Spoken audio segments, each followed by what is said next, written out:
Hi, good morning, students. We are discussing the topic related to force and friction. We have found so many situations where the friction is very necessary, and in certain situations, the friction is causing so many disadvantages too. The wear and tear of tires and the wear and tear of our tiles on the ground or floor, it is causing some problems. It makes the efficiency of engines reduced if there is uh, unwanted friction. But to hold the things firmly and to walk properly on a road or any floor, we require friction. Now we are discussing about the movement of a car along a flat level road, but the road is curved. You might have seen that on a curved road, if you have to take a turn, either you have to apply the brakes to slow down the pace, the velocity of the vehicle, so that you can travel very safely along that curved road. And if you are not applying the brakes and if you are not reducing the velocity on the curved road at the time of getting a turn, your car will be skid off from the road and it may cause accidents. Now, how this friction between the tire and the road, or how the application of brakes can get uh, sufficient safety velocity along a level road, that we will discuss. See, we have learned that to travel or to make a body along a circular path, always there should be a centripetal force, and that centripetal force should be centered or directed towards the center of the circular track. So we need to get a sufficient centripetal force to make an object move along a circular path. And here we are discussing how the centripetal force is contributed, or how the friction is generated and contributed to the centripetal force for the safety movement of a car or a vehicle along a level road. So here we are discussing the movement of car on a level road. See, here is a car and let its mass is m, so it has a weight of mg acting downward. Its weight is mg, it acts downward. Now there is a normal reaction, it is acting vertically upward, and let it be equal to r. But the contact between the road and the vehicle is through the tires, so the normal reaction on the first tire, let it be equal to r1, and normal reaction along the second tire, it is equal to that right side tire is equal to r2.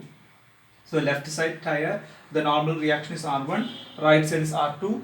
Now the total normal reaction is R equal to the total R1 plus R2.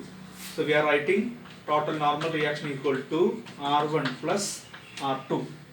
Now the friction between the tire and the road, let the first friction on this left side is F1, the other side friction is F2, and it must be directed towards the center, then only we can maintain the vehicle properly along the road. Here we have the friction F equal to mu into R, where mu is the static friction coefficient, the coefficient of static friction. So we have written F1 equal to mu into R1 and F2 equal to mu into R2. Right? It is clear. Now the total force of friction is F equal to F1 plus F2. The total friction is F equal to F1 plus F2, which is written as mu into R1 F1 plus mu into R2. That is mu into R1 plus R2. F is mu into R1 plus R2 from this relation. See, from the figure, the total normal reaction is equal to mg. It is acting vertically opposite. So we are writing mg equal to R1 plus R2. So we can write F equal to mu into, what is this? R1 plus R2 is mg. F equal to mu into mg. So we have got F equal to mu into mg. Now see this, to stay that car on the road, the total force of friction should be greater than or equal to the centripetal force of the vehicle. To maintain the car along the circular track, the total force it has experienced should be greater than or equal to the centripetal force. That is, F or mu into mg should be greater than or equal to the centripetal force. From this m cancel. So we can write v square by r should be less than or equal to v square by r should be less than or equal to mu into g, or v square should be less than or equal to v square should be less than or equal to mu into rg. So we can see that v square is less than or equal to mu into rg.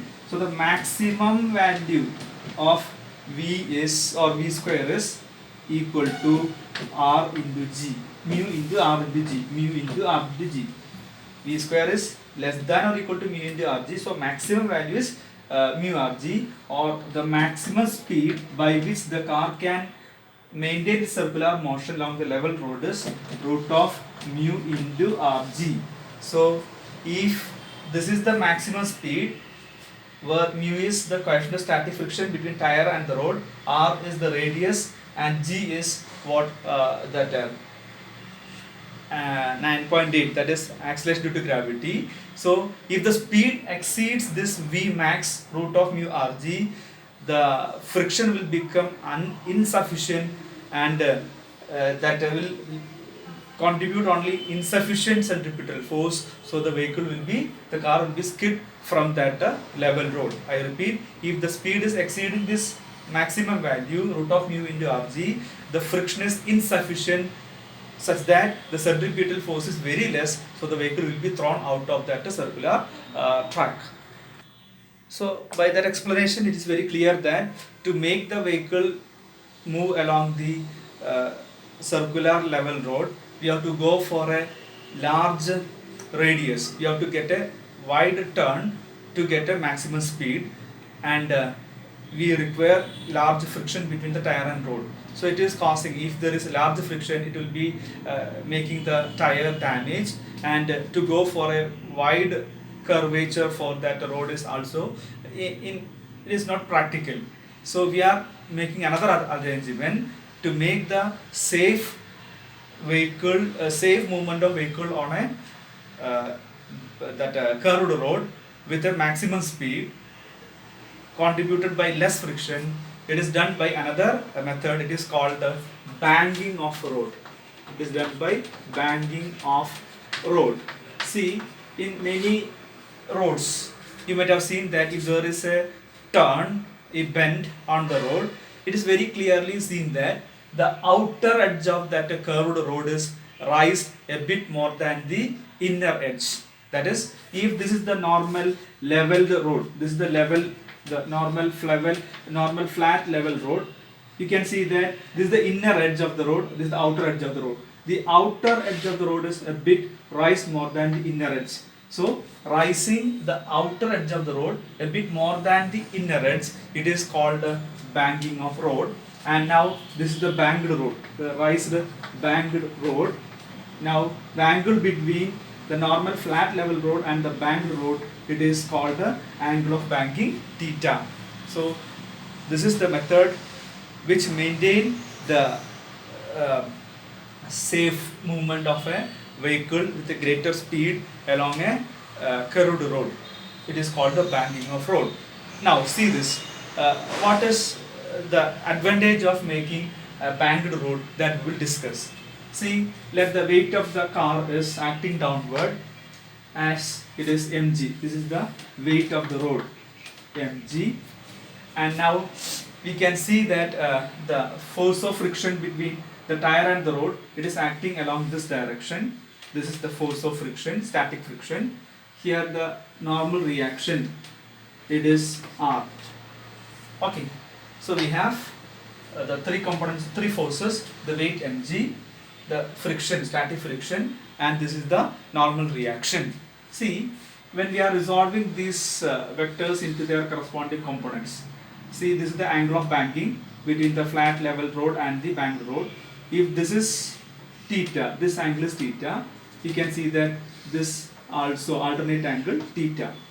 Okay, so this static friction has a component along that horizontal, which is towards the center of the circular road. Let this be the center, and that is that component of force of friction is pointing towards that center, and the component is the cosine component. So this is F cos theta. This is acting as F cos theta. Now this is R. It has component along the horizontal and vertical direction.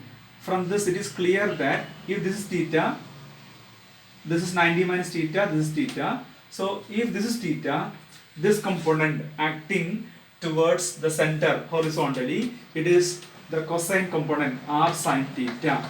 So this is the side along the adjacent nature towards theta. So this is R cos theta. So from this it is very clear that the forces R sin theta and F cos theta is towards the center. So it acts as the centripetal force. So here the centripetal force mv square by R will be equal to the horizontal total force, which is F cos theta plus R sin theta. Sorry, sin theta. mv square by R equal to F cos theta plus R sin theta. The horizontal components of this force of friction F vector and the normal reaction R. Now from this is very clear that this component of friction in the vertical direction, it is F sin theta. So here the vertical forces are R cos theta minus F sin theta plus minus mg equal to 0. R cos theta minus F sin theta minus mg is equal to 0, as there is no net movement of the car. So from this we can clearly write that mg equal to R cos theta minus F sin theta. Now listen, we have two equations, mv square by R equal to F cos theta plus R sin theta, and mg equal to R cos theta minus F sin theta. Here we can write F equal to mu into R, and F equal to mu into R. Now you divide the equation 1 and 2, so we will get mm cancel, v square by rg equal to.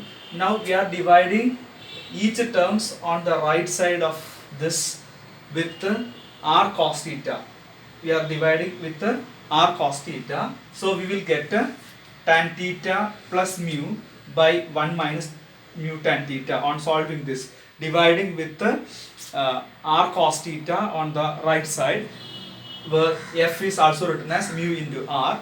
So we will get tan theta plus mu by 1 minus mu tan theta, or we can write v square equal to rg into tan theta plus mu by 1 minus mu tan theta.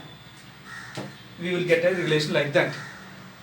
Now we are getting v square equal to rg into mu plus tan theta by 1 minus mu tan theta, or the velocity v equal to root of rg into mu plus tan theta by 1 minus mu tan theta. So this is the velocity by which the vehicle can move along a bent, curved, banked road of angle theta and of radius r. V equal to root of rg into mu plus tan theta by 1 minus mu tan theta. Now even if the friction is absent, that is mu equal to 0, if there is no friction, we will get v equal to root of rg into tan theta. So even when we are not contributed with that friction, we are getting maximum speed, which is given by the value root of rg into tan theta. So this theta, the angle of banking, is contributing for this. Okay, so we are getting maximum speed without making the vehicle out of the track along a banked road. So we are getting a safety speed along that banked road. Here we can write this v square by rg equal to tan theta. V square by rg equal to tan theta, or theta equal to tan inverse of v square by rg. So to get a speed of v along a banked rod of radius r, we can make the banking of angle theta is equal to tan inverse of v square by rg.